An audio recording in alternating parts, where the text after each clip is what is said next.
Welcome to the Latin American Perspectives podcast. My name is Alexander Scott, and I am broadcasting to you today not from the Latin American Perspectives office at the University of California, Riverside, but from my apartment in Anaheim, California. As all of the UCs have temporarily shut down due to the COVID-19 outbreak, I have willingly quarantined or self-isolated myself in my apartment, as I hope all of you are doing right now as well. Now, it has been a pretty long time since our last podcast, but I want to assure you that we're back and will be producing episodes more frequently moving forward. I'm currently in the process of producing a number of new episodes that should be online very soon. Although the global coronavirus pandemic is deeply troubling, and we should all be taking it very, very seriously, I want to encourage you all to stay calm, wash your hands, and tune into the new podcast episodes we have coming your way. Now let's get to today's episode. During the first decade of the 21st century, Brazil was widely praised as one of the most successful social democracies of neoliberal times under the Workers' Party president Luiz Inácio Lula da Silva, or Lula, from 2003 to 2010, and in the first half of Dilma Rousseff's administration that lasted from 2011 to 2016. However, in recent years, Brazil's image has changed dramatically. In 2013, the country was caught in a political storm of street riots and severe economic crises, followed by prolonged economic stagnation, rapid deindustrialization, spiraling unemployment, fiscal calamity, growing social inequalities, rampant corruption, and unprecedented political strife. In 2016, the years of political and economic stability under Lula and Rousseff collapsed into a dubious, judicial, parliamentary, media-led coup, leading to the administration of Rousseff's vice president, Michel Temer. His unfortunate tenure was followed in 2018 by something far, far worse: the election of Jair Bolsonaro, an outspokenly racist, homophobic, and anti-democratic retired military officer. Now, in order to understand or make sense of the current political environment facing Brazil and theorize a left organizing strategy to address this situation, it is critical for us to examine the history of the Workers' Party governments that preceded the election of Jair Bolsonaro, as well as their successes and shortcomings. So for today's episode, I spoke with LAP editor Dr. Alfredo Saad-Filho about the excellent two-part issue of Latin American Perspectives he recently edited, which offers the most comprehensive and penetrating examination of the experiences of the PT government available to date. Alfredo Saad-Filho is a professor of political economy and international development at King's College London. He has worked in universities and research institutions based in Brazil, Canada, Japan, Mozambique, Switzerland, and the UK, and was a senior economic affairs officer at the UN Conference on Trade and Development. He is the author of numerous books, including Marx's Capital, co-authored with Ben Fine and published by Pluto Press, and the book The Value of Marx, Political Economy for Contemporary Capitalism, published by Routledge in 2002. Now let's get on to the interview. Thank you so much for being here with me today, Alfredo. I'm really looking forward to talking to you. Thank you very much. It's really nice to talk to you today. So can you please provide our listeners with a brief overview of these two LAP issues and how they came about? The special issues on the PT governments in Brazil respond to a question that I think is very significant for Brazil, but for other countries as well. The question is, what is the relationship between neoliberalism and democracy? And then that's the general question, and it's evidently relevant internationally. Is neoliberalism moving into an authoritarian mode?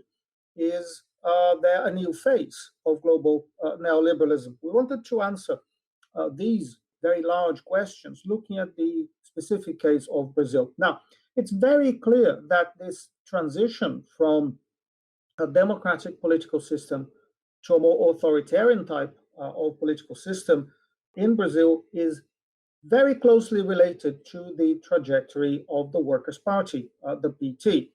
Over time, the PT emerged in the transition from dictatorship to democracy at the end of the 1970s. Its history follows an arch It takes federal power in 2003 with President Lula.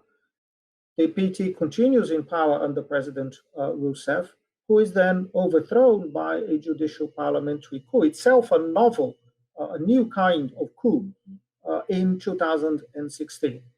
And then very clearly, Brazilian neoliberalism moves into a much more aggressive phase. We wanted to understand this. We also wanted to understand the attachment of the PT to neoliberal economic policies during its period in power. And then ultimately, we wanted to have some insight into what could have been done differently by a left-wing political party in power. So there's a complex set of questions that we wanted to address. We got together a very large number of contributors. We have more than 20 papers in these two special issues. That's why it had to be published in over two issues of Latin American perspectives. And we hope to be enriching this conversation.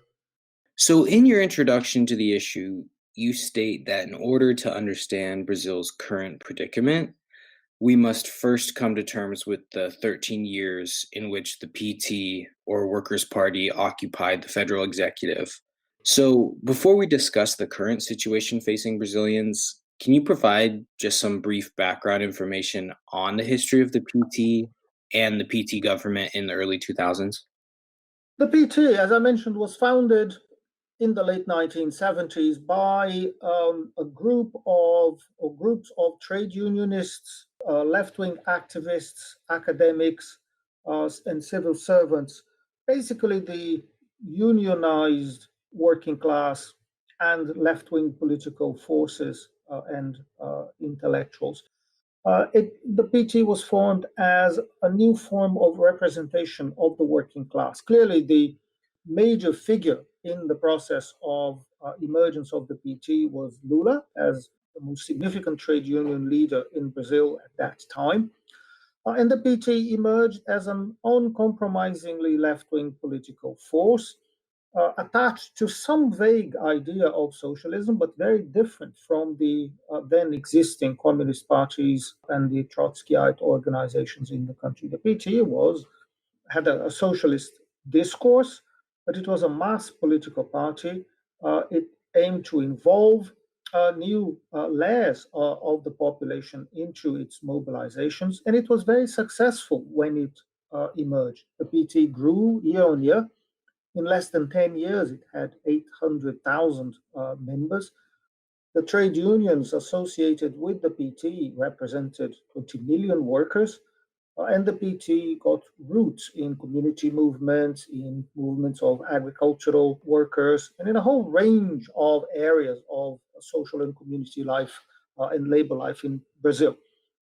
The party grew year on year, and eventually, after 3 failed attempts, Lula won the presidential elections in 2002 and became president on the 1st of January 2003. Now, one of the paradoxes of the PT administrations that we try to highlight in the special issues is that the administrations led by Lula were neoliberal in their economic policies. They were neoliberal. There is no doubt about that. There was no organized strategic attempt to transcend neoliberalism in any way. But at the same time, there were relatively advanced social democratic social policies implemented in the country that brought about a new citizenship to Brazil, which is very, very important. Brazil is one of the most unequal countries in the world, one of the last countries in the world to abolish slavery. Brazil is a country of tremendous poverty and tremendous social exclusion and alienation.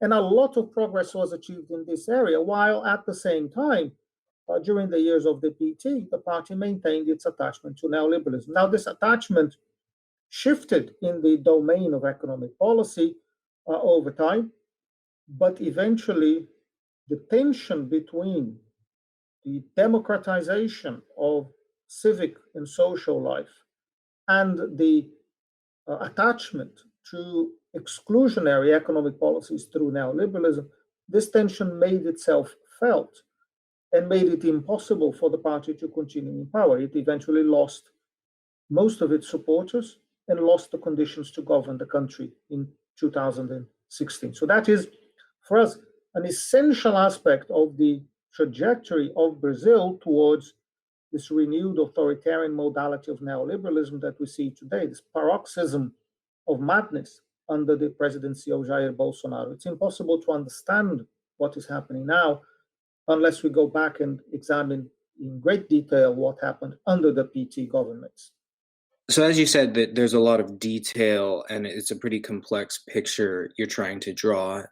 But I'm hoping we can unpack that a little. So given the clear achievements of the PT government on issues of like social inequality, poverty, lack of education, why did the PT administration collapse, or why did the PT administrations collapse? And more importantly, why were they followed by increasingly authoritarian administrations, which you describe in the introduction as God's idea of some sort of cruel joke?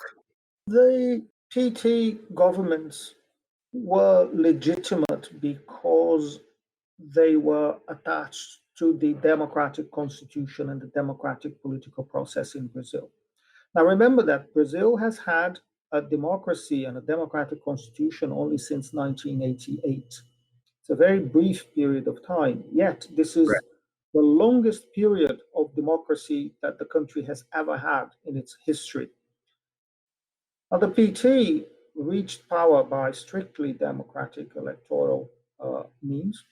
It maintained its attachment to neoliberal economic policies and consequently to economic privilege. It protected economic privilege and economic exclusion. It protected the rich, especially the very rich. But at the same time, it improved a lot of the poor. Now, two problems emerged that were absolutely unexpected and they could only be identified in retrospect. The first is that with the 2008 global crisis, the Brazilian economy lost dynamism, and then there was less to distribute to the poor, there was less to offer to the rich, and the middle classes that were essentially funding both sides and losing their own economic position in the process, they felt ever more aggrieved with that. The second aspect of the problem is that the rise of the poor, the improvements in distribution, the improvements in citizenship, the introduction of quotas in the civil service and in the universities improved the chances and the opportunities available to the poor, but at the expense of the middle class. For the rich, nothing changed, but for the middle class, a lot changed. And then suddenly, just to give anecdotal examples, the child of the middle class parent was disputing a place in a federal university that offers free education, was disputing that place with the child of their servant. That was unacceptable to traditional patterns of social exclusion in Brazil. Suddenly, you found that in airports, poor people were traveling by aeroplane for the first time in Brazilian history. Airplanes were reserved for the relatively rich, the prosperous middle classes. And this social mixing was not acceptable for the Brazilian middle class. So, in my view, a lot of what leads to authoritarianism in Brazil now is the attempt to reintroduce social exclusion, the attempt to renew social privilege, the attempt to protect social status. It's not even an issue of economics, because after the coup, the Brazilian economy continued to do very, very badly. So there is less money around, but social privilege has been restored.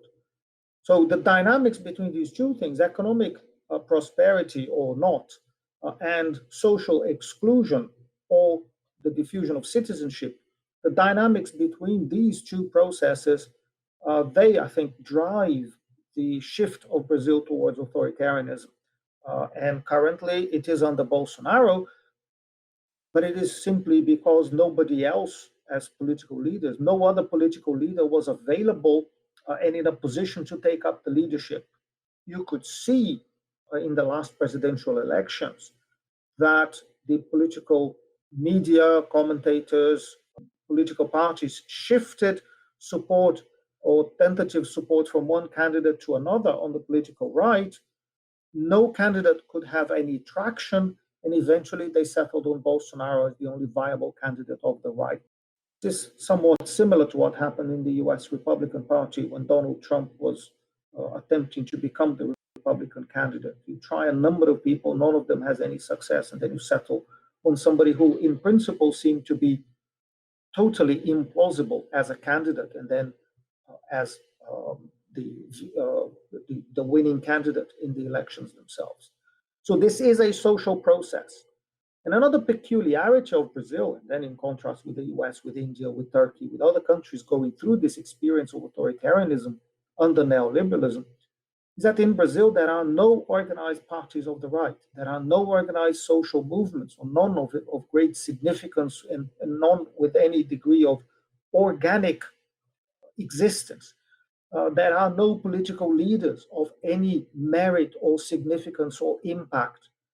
What you have is pure social forces coming to Bolsonaro by chance and pushing him forward together with a cohort of people around him that are remarkable in their incompetence. They're remarkable in their inability to manage the apparatus of the state. Yet they are there, and they have been voted there by this tremendous movement towards the right that has become consolidated in Brazil. This is extremely interesting to follow, and this is what the papers in these two special issues are trying to do. Wow, I have so many additional questions going off what you were saying. That's so interesting too. Anecdotally, I really identify with what you said about how under the PT governments, certain activities and certain practices became more accessible to a lower strata of society. Like I vividly remember one time traveling through Peru, and I seem to always just meet awesome Brazilian people when I'm traveling in South America. But I met these Brazilian folks who seemingly were very progressive, but the idea of affirmative action in university education was just so beyond them. Like they were so bothered by this idea of certain people having access to public education or public university, right? That some sort of affirmative action process could be put in to address like systemic inequality was so like it deeply bothered them, and we had this like long debate about it. It was really interesting, but also this idea that there is no formal organized right like there is on the left, and how the current situation is just this sort of amalgam of forces pushing this authoritarian neoliberal right-wing agenda. So I'm curious, like those forces you discussed, are those like, of course, private capital, but also maybe the evangelical right as well, and some other groups I'm just not aware of? Or is it mostly like private capital and sort of the religious right that are the primary groups pushing that? There's a whole constellation of social forces supporting Bolsonaro, or at least supporting him until he was elected president and in the immediate aftermath. First of all, as you rightly mentioned, it is capital. During the presidential election campaign, no business person of any caliber came out in favor of the PT candidate. The second round of the Brazilian elections are in two rounds. The first round, anyone can run, any party can have its own candidate. And the second round, like in France, is between the two most highly voted candidates. No, and these were Bolsonaro and the candidate of the PT. No business person of any caliber came out in support of the PT. Every single business person, business association, confederation of business came out in favor of Bolsonaro. Every one of them. Domestic capital, foreign capital, agriculture, banking, manufacturing industry, construction, everybody. So there's a remarkable convergence of interests of capital there. Then there are, as you pointed out correctly, the evangelical churches. Brazil used to be a Catholic country until maybe 20 years ago. And then the Catholic Church has been going through a process of accelerated erosion with a true hemorrhage of the faithful towards a myriad of hundreds of Protestant sects, evangelical churches, and the like. And these tended to be, not necessarily, but they tended to be associated with the political right, associated with a theology of prosperity that is very individualistic and centered on money, making money and donating money to the church. They became machines to churn, recycle, and generate cash to the hierarchy of the church itself. And then on that basis, building true business empires. Now, Bolsonaro himself, he says he is a Catholic, but his wife is an evangelical. And Bolsonaro is very close to the hierarchy of several of those evangelical sects. That gives Bolsonaro a mass base that he would not have otherwise. That's millions of people who will be, in some cases, instructed the day before the elections, or sometimes a few days before. They will be instructed to vote for a particular candidate by the local pastor, the local church leader. This is a very powerful electoral force. Then the middle classes, as I mentioned before, middle classes that were destabilized, and people like you have met yourself. People who are unhappy with social inclusion, people who wanted to reestablish their privileges, people who wanted security of employment. They wanted to have the security or that their children would have better material circumstances than they themselves had. The dream of any parent, but also the possibility of a growing economy. That is not possible anymore. The Brazilian economy is not growing. It's not only not growing, it hasn't been growing basically since 1980, growing very slowly since then. It's also shedding jobs, and it's been shedding jobs especially in the highest paid segments of the workforce. So this is a serious problem for the middle classes. Brazil in the 2000s lost 5 million jobs that we would call middle class jobs, paying more than 5 times the minimum wage. And it created 11 million jobs paying less than 1.5 times the minimum wage. So it's an economy that is in a process of disintegration, moving towards the services sector based in urban areas. We're talking call centers, we're talking Uber drivers. Brazil today has, if I'm not mistaken, the largest or the second largest number of Uber drivers in the world. 1 million people are registered as drivers of Uber cars and Uber type cars. Wow. This is Deliveroo riders. It's this kind of job that the economy has been generating. And at the same time, middle classes have been losing their jobs and their possibilities of what they would consider a decent standard of living. There is a sense of very profound unease. And this sense of unease was pinned on the PT, as the left has been destroying this country because it has been destroying the possibilities of gainful employment for the middle class.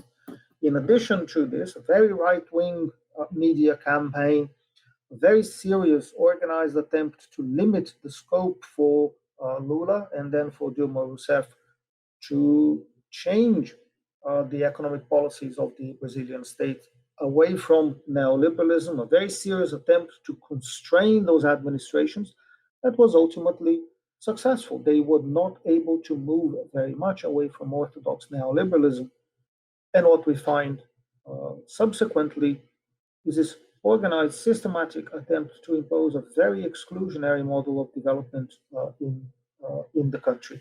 So, and that with support, with mass support from those three social groups that I mentioned, but with diffuse support around the country. Very important in this context, and to conclude, has been the campaign against corruption that was launched from inside the state, but not as a campaign against corruption as such, but a campaign against corruption by the PT, under the PT administrations, and centered on Lula himself.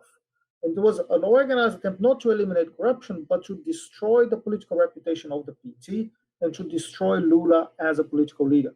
To a very large extent, extent this campaign was successful, remember that Lula spent a very long time in jail and has been let out recently, but his situation is very unclear in legal terms. Can he stay out of prison or not?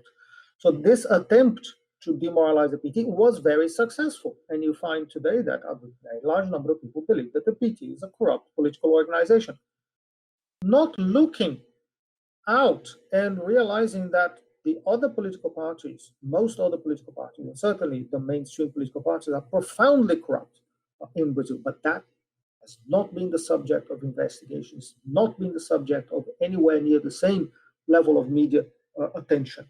So this has been very damaging to the PT and helped to build this coalition of forces that overthrew the PT and that led to the victory of Bolsonaro in the presidential elections. So going back to neoliberalism under the PT, you described earlier two different forms of neoliberalism taking place in Brazil during this time, during the PT government. So can you describe these two varieties for our listeners and how they relate to current political economic issues facing Brazil? I've identified two forms of neoliberalism under the PT. The first one, basically corresponding to the first administration by President Lula between 2003 and 2006, that I call inclusive neoliberalism. It is neoliberalism. These are neoliberal economic policies. By and large, there is an attachment to inflation targets. There is an attachment to the independence of the central bank. There's an attachment to very ambitious fiscal surplus targets. There's an attempt to reform the state, etc. But it was inclusive. This was neoliberalism, but it was inclusive because there was an attempt to extend the emerging welfare state in Brazil and build it towards a Scandinavian model of universal welfare state. This was very limited, of course, because Brazil is a much poorer country, it's much larger, the resources available are not sufficient. But there was an attempt to distribute income, to provide food for the poor, and particularly famous around the world, the Bolsa Familia or Family Grant program of conditional cash transfers to the poor. So these attempts to distribute income were reasonably successful at a low cost. At the same time, those attempts to build up citizenship that we mentioned before through the expansion of the state, new opportunities, quotas, etc., and the attempts to bring into the state popular and trade unionist leaders as well. The Brazilian president can appoint many thousands of civil servants or people to serve in the administration. And Lula appointed many people associated with the left. Now, you could see this as an opening up of the state to the poor. For the first time in Brazilian history, you have poor people actually inside the state and representing and being the state. You could also see this as hijacking the social movements and the trade unions, because most of their established leaders became attached to the state through gainful employment. And in doing this, the trade unions and most NGOs in Brazil were basically paralyzed. Now, this process was a process of inclusion and incorporation, but it was neoliberal in terms of its economic policies. From 2006 until about 2013, the second Lula administration and the first administration led by Dilma Rousseff implemented same, essentially, neoliberal economic policies, but in a much more aggressively developmental context. And so I call this developmental neoliberalism. There was a shift in 2006 when Lula is re-elected towards more aggressive economic policies to make the country grow faster. Public investment, the use of the Brazilian Development Bank, BNDES, the largest development bank in the world at that time, to pump up resources into large companies based in Brazil. The attempt to expand those companies internationally, perhaps looking at the previous example of South Korea, where you could build, the state was successful in building a very large conglomerates that became transnational companies successful around the world. Brazil tried to do the same with much less resources, worse technology, and a configuration of the state and of the global economy that weren't so favorable, but they achieved successes on that front. So until about 2013, there is this organized effort to promote big capital. So you find this contradiction, you find this paradox in the PT administrations that the Workers' Party called the Workers' Party, is actually in government implementing a reasonably successful plan of promotion of the interests of Brazilian capital. But from 2013, the support of capital to that program evaporates gradually. The pinch of the global economic crisis is felt in the country, and the Brazilian economy goes into reverse. The country stops growing. Political scandals succeed, and at a certain point, most of capital, as I mentioned before, together with middle classes, the media, etc., simply decided the PT has outlived its usefulness and they should be discarded. And 3 years later, by 2016, Dilma Rousseff was impeached.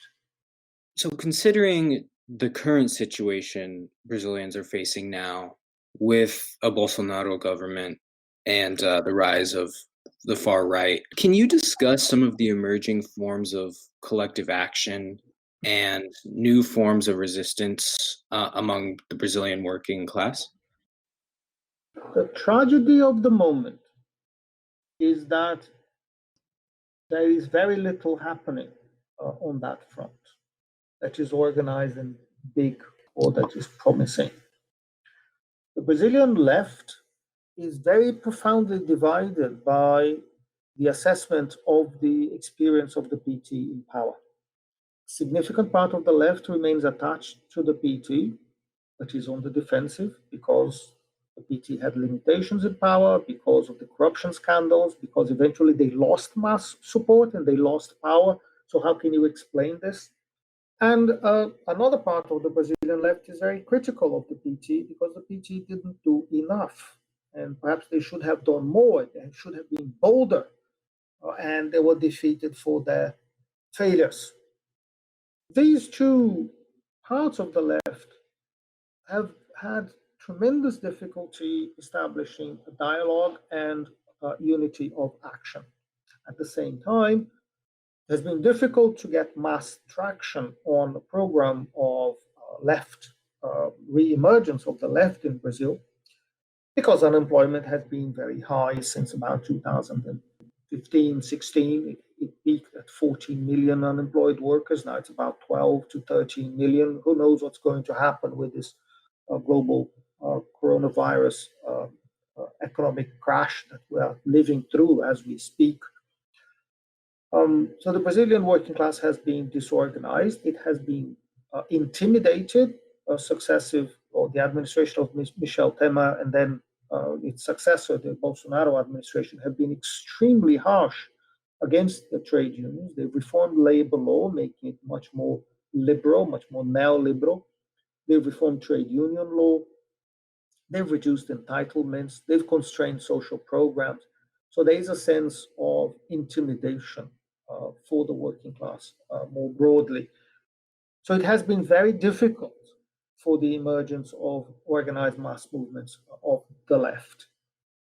There is always the expectation that the incompetence of Jair Bolsonaro, the egregious abuses that he commits in power, the evident corruption of his administration, the evident nepotism, because he governs together with his three sons, who have by rights no place in federal power, but they are there around their father, that these scandals will somehow catalyze resistance.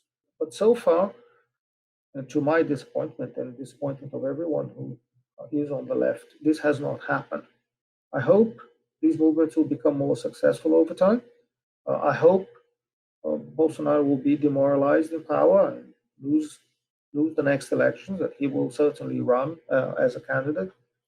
But this is not by any means a given. A lot of struggle will have to be initiated and will have to be successful so that we can get to that point. Well, Alfredo, you paint, I'm not going to say a bleak picture, but it's very serious to consider how much work there still is to be done on the left. So you kind of already answered my last question, but I'm curious if you have any thoughts on the current situation facing Brazil with the coronavirus, the government's response to the virus, and if you're aware of how things are in Brazil right now. Bolsonaro consistently makes Trump look good. The level of incompetence, the coarseness, the brutality, the scandalous inability of Bolsonaro to be a political leader, they are absolutely staggering. And the coronavirus epidemic is no exception. The government minimized the problem, intervened too late, intervened in a disorganized way. They are basically so far, well, until 2 or 3 days ago, they had basically done nothing. Now, in a disorganized way, municipalities and states are implementing legislation to try and keep people away from each other, close down schools, etc. So what has become the standard response worldwide. But in a country with few resources and with a state apparatus that has been degraded very significantly recently, and in particular in the health sector, Brazil has a tradition of relatively good health. It has a big medical sector. It has large hospital facilities for a developing country. It should be able to control the epidemic as successfully as any other middle-income country. But the politics does not play favorably in this case because of the sabotage of the federal administration. So it is very difficult to predict how far the epidemic can go. It can be contained more successfully if the lower levels of the public administration take initiatives and bypass the presidential palace.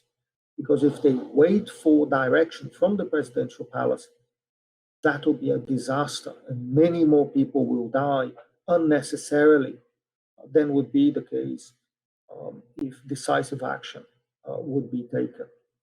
So I am still hopeful that it will be possible. The epidemic has not hit Brazil very significantly yet. They have around 200 cases diagnosed so far, but they're not testing very much. But there's only one way for this to go. But they still can see the rest of the world struggling, and they could take measures immediately to try and stem the tide in Brazil.